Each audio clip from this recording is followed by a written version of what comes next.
What's on the cutting room floor today, Mrs. Muntz? When your kids were little, did you have fancy prams? No. I think my kids are too old to be part of the era of the fancy pram. They were coming along. I reckon your era, your kids possibly were in the fancy pram. Were they fancy? I don't think we had a fancy pram. We had one that the brake never worked and we never got it fixed. That's nice, isn't it? That's a great level of care. Actually, you know what? I remember when Jack was little, you guys came out of my house and Harley and I were down in my shed because we had to take the wheel off the pram and use it on my grinder to grind down the brake part to fix it. Well, I think the brake was jammed, so we took the brake off. Yeah. But at one point I had a double decker. So Jack, as a newborn, was in the slingy bit underneath and Liam, as a toddler, sat in the top. But it was such a cheap model that we'd bought that it overbalanced. I remember once outside McDonald's, it overbalanced. And both children and I all hit the deck. What were you in there for? No, I'm walking past it.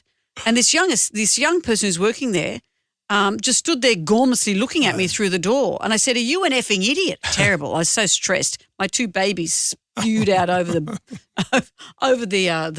street. Yeah, right. Hey, could someone help me? Help me. Kids, they're still gormless to this day. Aren't they just? Well, the reason I'm talking about prams is Lamborghini has partnered with a British nursery brand called Silver Cross. And Silver Cross apparently claimed that they were the creators of the original pram in 1877. They've partnered to make a super-duper Lamborghini pram.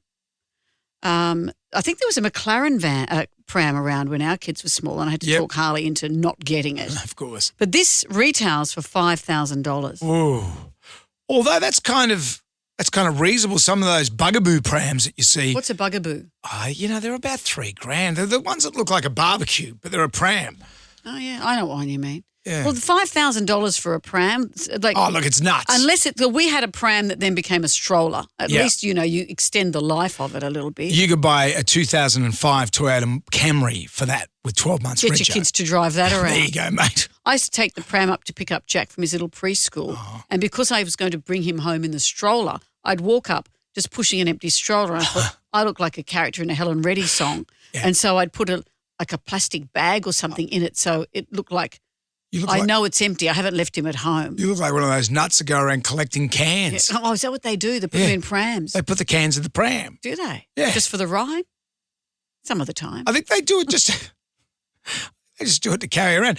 With the prams these days, because these days, and I was just looking up baby bunting, and you can get a cheap pram there for $229, an expensive one close to $3,000 for the pram. So depending on your needs. But when I was a kid, the greatest thing to make was a billy cart after a leftover pram. You remember those old school prams with the suspension? Yeah. And they had suspension, they had the four wheels. And so what you would do is you take the two front wheels off the four-wheel bogey thing and you make your axle at the front. You get a bit of longwood and that would run, and then you would sit in the basket and you'd had suspension in your pram. Did you ever make those? No. My brother and I did make Dad made a billy cart for us, but it was just it was like the cross that Jesus was crucified on, a shorter version with some wheels on the front and the back and a little seat. And because his name was Cameron, I was Amanda, it was called Commander. We painted a lightning bolt down the side. Who painted the lightning bolt? I certainly didn't. No. Did you write Commander? Yeah. No, I think Dad may have written Commander. Oh, nice. Was there any grief about his name coming before yours? Now you mention it, let me call him. And tell me about your billy carts. Oh, well, that billy cart, we used to love it. Whose old prams would you use? We just find them. You'd go into someone's garage and there no doubt would be an old pram just sitting around. And, hey, mister, can we have that pram? You better take the baby out of it first, mate.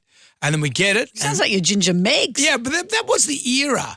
And my fondest memories is going to Bendigo in Victoria to see my grandparents. And they had this.